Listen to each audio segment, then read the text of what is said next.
Welcome to this webinar on supporting children and young people with Down syndrome in school. My name is Vicky Rosengarten. I'm an advisory teacher for learning difficulties at Send Success.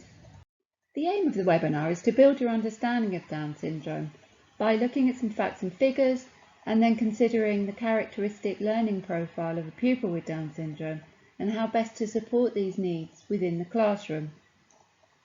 You'll be able to pause the slides as we go along to take notes if you wish, or if you'd like a copy of the transcript of the presentation or you have any questions, please email the address which will be shared at the end. So what is Down syndrome? It's a genetic condition caused by a chance happening at the time of conception which results in the presence of an extra chromosome in the body's cells. The picture here on the left shows a cell of a typically developing child with 46 chromosomes, 23 from the mother and 23 from the father. In this picture on the right you can see the cell of a person with Down syndrome, and that instead of the usual 46, there are actually 47, as chromosome 21 has 3 copies. We don't fully know why this happens. What is clear though is that all those inherited chromosomes will pass on the physical characteristics like eye colour, hair colour, skin colour, etc. and personality traits of the parents and share those with other family members. Now, having Down syndrome is a tiny part of who that person is. 775 babies each year in the UK are born with Down syndrome. That's around 1 in every 1,000 babies. Despite the myth, 80% of children with Down syndrome are born to women younger than 35. At the age of 30, a woman has a 1 in 800 chance of having a baby with Down syndrome, and at the age of 45, a 1 in 50 chance. There are approximately 40,000 people in the UK with the condition. Generally, children with Down syndrome develop more slowly than their peers, and they arrive at each stage of development at a later age, and they stay at each stage for longer. People with the syndrome will have a learning disability. This affects the person's ability to learn, but it doesn't mean they cannot learn, and their abilities span a wide spectrum. With regards to health, people with Down syndrome vary and many enjoy good health. However, there are a number of health problems linked to Down syndrome. Some babies may be born with a heart condition. The majority of those with more complex heart problems are operated on successfully and they go on to lead very fulfilling lives. Bear in mind that if a child you teach does have a heart condition, they may tire more easily and cannot be as active as their peers. Other health issues might be thyroid problems, digestive issues, hearing and visual impairments, and 1 in 10 may also have autism. We're not certain of the exact figure. Having a better understanding of the learning profile of a child with Down syndrome means that we're able to capitalise on any characteristic strengths and understand where there are areas of need so that we can provide the appropriate support. Every child with Down syndrome will be unique, however there may be tendencies to present with these strengths, which I'll go through now, starting with visual skills. Young people with Down syndrome tend to be strong visual learners with really good visual memory, so it's very important that we capitalise on this strength by reinforcing concepts, ideas and information using concrete hands-on visual materials and relate those to meaningful experiences. Using symbols is really important as they represent a word or concept using an image, which then helps the child to visualise the meaning. They can also help communication, so a child might like to make choices using symbols, for instance.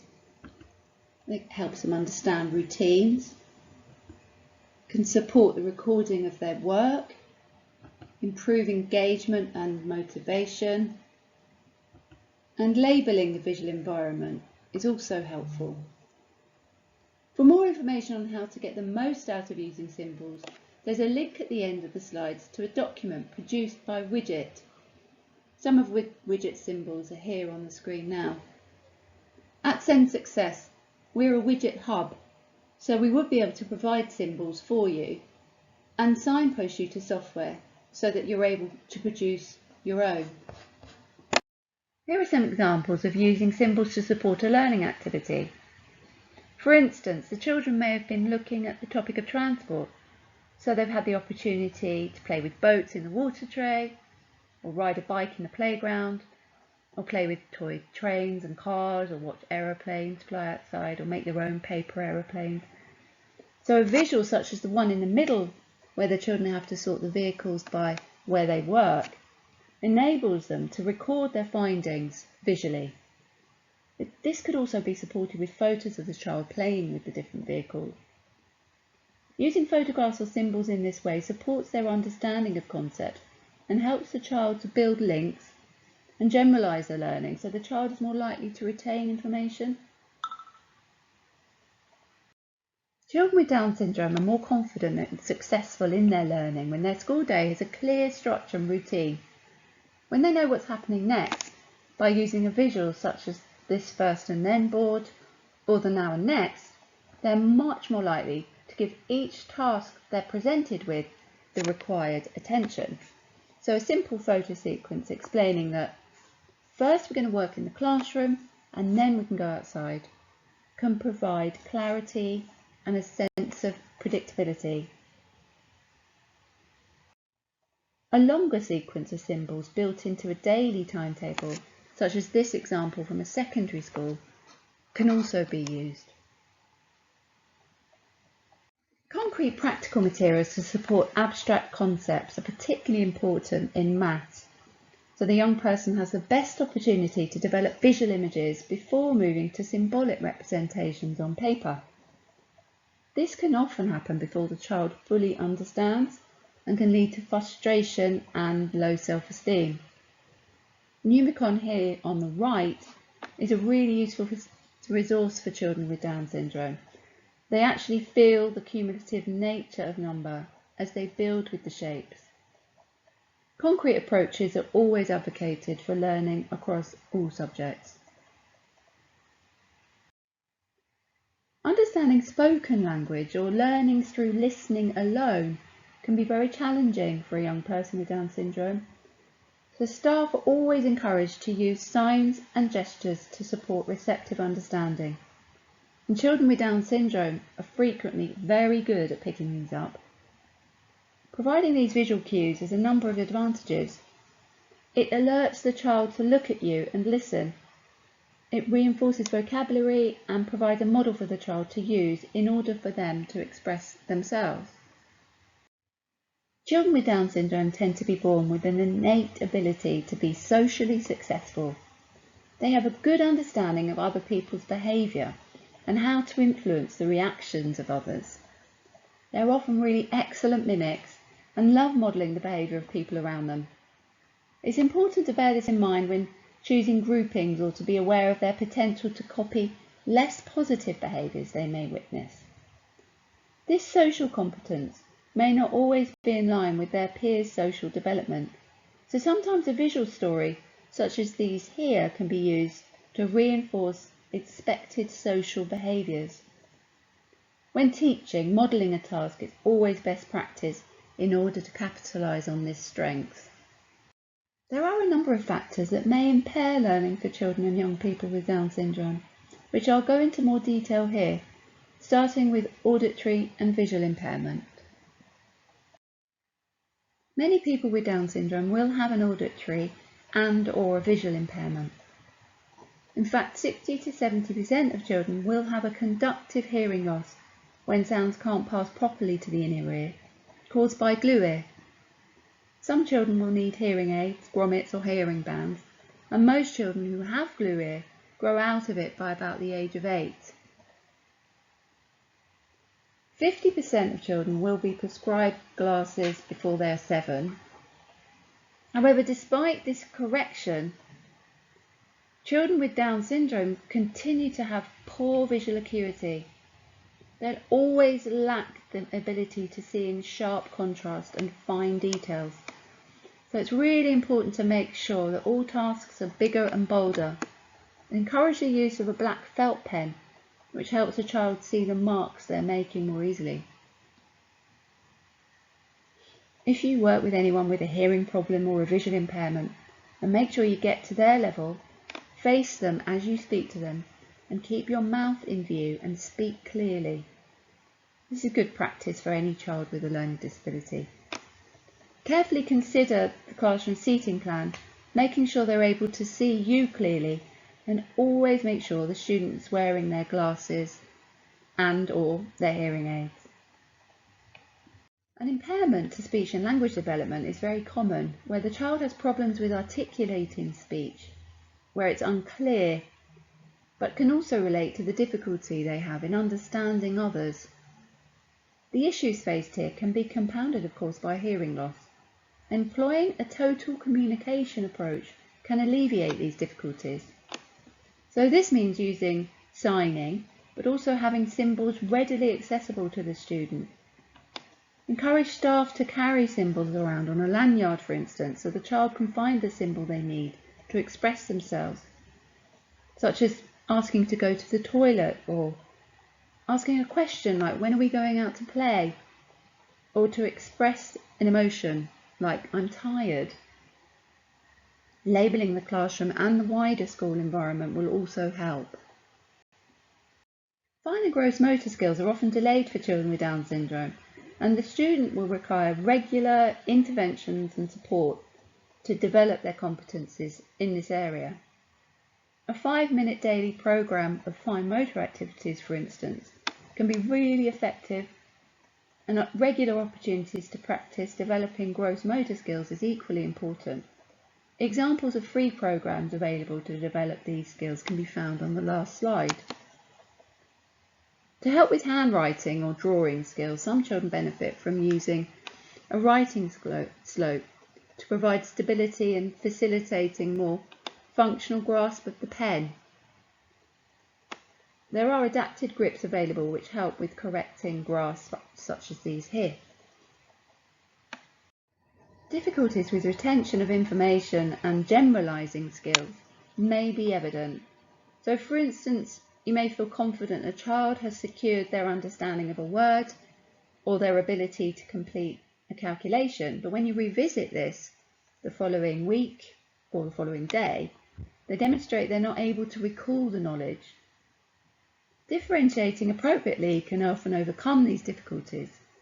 So matching the task to the child's understanding and linking it to meaningful experiences using concrete materials will provide more opportunity for successful learning and increase the likelihood of that understanding being applied and embedded across different contexts. New vocabulary can be added to a topic book that the student refers to as a prompt, as can the photos, like here on the right, of the child completing tasks that they can refer back to. Following verbal instruction can be very challenging, particularly multi-stepped instructions, due to poor verbal short-term memory and poor working memory. So breaking tasks down into small steps really helps with this. Using prompt cards, useful tools to help the student remember a task sequence and what they're expected to do to complete an activity. This is an example for a young person which can be completed by the adult for each lesson for the student to refer to. It could be adapted using symbols. Using a recordable device like the multi-memo or the talking buttons here are useful for the student to play back stepped instructions that the adult has recorded, building their independence as they work through them in their own time. Using timers to indicate how long the child needs to stay on task can be motivating and help with the step-by-step approach by focusing attention at each stage. 80% of children with Down syndrome do not present with any behaviours that are concerning. However, there are some who will. This behaviour will usually arise due to an unmet need which they are unable to communicate, so it's important to make sure you have provided tools for the young person to express themselves successfully, and that they're able to clearly understand what the behavioural expectations are. So check whether the rules are clear and the student is reminded of them frequently and consistently so that they have the best opportunity to succeed. The expectations can be reinforced using photos of the child following behavioural rules or symbols as prompts or reminders of what's expected. A social narrative or film guide or social story can also be useful tools to reinforce the expectations in different social contexts, such as lining up, sitting in assembly, playing games, etc. If the rules are clear and have been reinforced, you may find it helpful to look behind what might be driving the behaviour to continue by asking these questions. Does a child understand what they have to do? Are you using short, clear instructions? Is there too much learning from listening? Is a task too hard or too easy? Have they been working for too long? Are they able to express themselves successfully? So can they tell you if they're not feeling well or if they're hungry? Have they had the chance to do something of their own choosing? Because being directed by an adult for most of the time can become frustrating, and the young person may look to find ways to exert control. Conducting a functional assessment of their behaviours through keeping records and analysing their motivations can reveal less obvious needs being communicated. The advisory teachers can support in this process, and more information can be found in an article on our website called Promoting Positive Behaviour for Pupils with Down Syndrome, and there's a link for this at the end. Positively reinforcing the behaviour that's expected is the most effective approach. So using praise, of course, helps, as does using reward systems like these. Using peer role models and peer support are often the most effective strategy. So as we come to the end, I want to summarise the most important strategies that we've covered. Make sure you give clear instructions, backing them up with visual materials. Can the pupil communicate their needs successfully? Are you providing short, manageable tasks with regular breaks?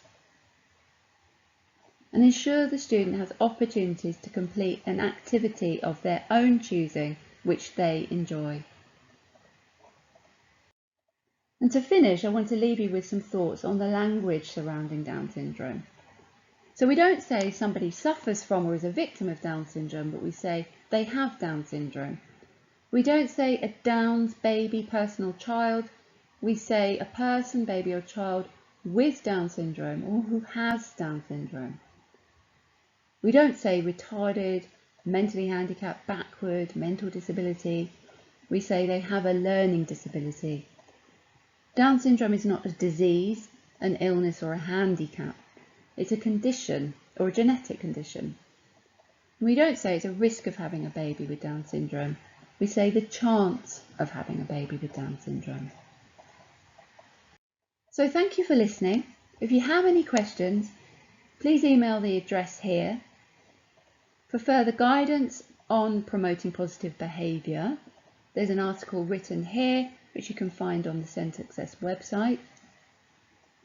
Widget produced this great booklet on using symbols, and at the bottom this link is for the Fine Motor Skills programme, but if you follow the link there's lots of other strategies such as the Gross Motor Skills programmes. So thank you.